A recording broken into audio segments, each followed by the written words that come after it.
ایک بات پڑھی نسائی شریف میں اور دیگر کتابوں میں، کچھ باتیں انسان کے لیے غذا بن جاتی ہیں. وہ بیمار ہو تو پڑھ کے تندرست ہو جاتا ہے، وہ دکھی ہو تو پڑھ کے سکھی ہو جاتا ہے، سن کے سکھی ہو جاتا ہے. حضرت ام سلیم، حضرت انس بن مالک کی والدہ، ان کے شوہر موجود نہیں تھے، انتقال کر گئے، تو حضرت ابو طلحہ انصاری کہتے ہیں کہ میں نکاح کرنا چاہتا تھا.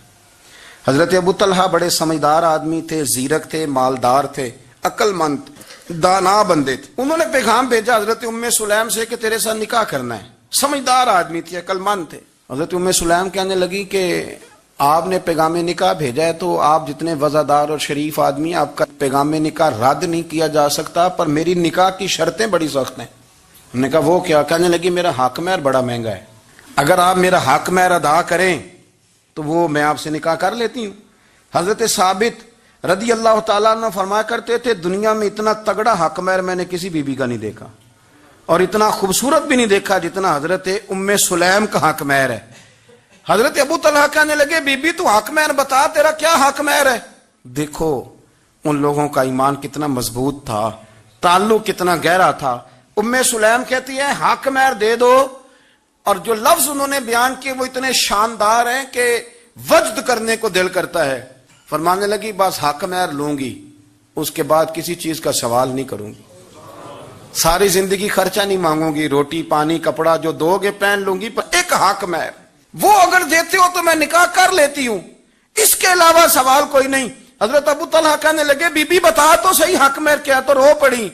کہنے لگی تو غیر مسلم ہے، میرے نبی کا کلمہ پڑھ جا، یہی میرا حق مہر بن جائے گا. تو حضور کا غلام ہو جا، میں ساری زندگی روٹی نہیں مانگتی، میں کسی شے کا سوال نہیں کرتی، میں غریبی میں جیوں گی، میں تھوڑے پہ گزارا کروں گی، پر میرے رسول کا کلمہ پڑھ جا، یہ میرا حق مہر بن جائے گا. آپ یارو اس درد کو سمجھو نا، تو کلمہ پڑھ جا. حضرت ابو طلحہ کہنے لگے میں بھی دین کے بڑا قریب تھا، لیکن تیرا سچا اور سچا جذبہ بتاتا ہے کہ دین سچا ہے. فرمانے لگے تو اب نکاح کر چاہے نہ کر، میں نے مصطفیٰ کا کلمہ پڑھنے کا فیصلہ کر لیا. میں نے فیصلہ کر لیا ہے کہ اب میں نبی پاک کا کلمہ، اور میری یہ شرط نہیں کہ تو نکاح کرے چاہے نہ کرے. یہ وہ واحد حق مہر ہے. ایک بی بی نے حق مہر لیا ہے کہ تو کلمہ پڑھ، تو کلمہ پڑھ اور میں تیرے ساتھ نکاح. اللہ کرے اب بھی بیویاں ہوں جو کہیں کہ پہلے نمازی بن، قرآن مجید یاد کر، پہلے شریف النفس ہو.